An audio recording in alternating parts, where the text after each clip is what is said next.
ரிஷபம், சிம்மம், விருச்சிகம் 3 அருமையாக இருக்கும். நல்ல பலம்.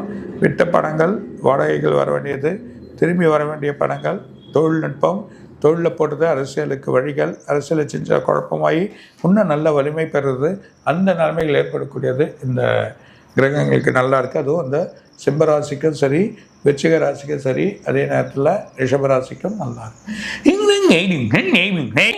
மீனம், கும்பம், மிதுனம். மிதுனத்துலாம் கொஞ்சம் கேர்ஃபுல்லாக இருங்க. மீனத்துக்கு வந்து வீட்டு செலவுகள் வரும், குழப்பங்கள் வரும், ஃபேமிலிக்குள்ளே பிரச்சனைகள், கொஞ்சம் எந்த காரணத்தோட வேகமாக பேசுகிறோன்னா ஸ்லோவாக போகிறது. கும்பத்தில் வருமுன்னே செலவுகள் வந்து நிறைய செலவுகளாகி ஒரு இம்சைகள், மனசில் வந்து திருப்தி இருக்காது, தூக்கம் இருக்காது. நைட்டில் வந்து என்னடா இப்படி இருக்கமே என்ற ஒரு நிலைமை ஏற்படும். ஸோ இந்த 3 ராசி ரொம்ப கேர்ஃபுல்லாக, பர்டிகுலராக 1.5 மாதத்துக்கு ரொம்ப கேர்ஃபுல்லாக இருக்கும். சார், இப்போ அரசியல் சூழ்நிலை ரொம்ப பரபரப்பாக போயிருக்கு. இந்த நேரத்தில் விஜயுடைய கட்சியில் அவருக்கு அடுத்தடுத்த நிலையில் உள்ள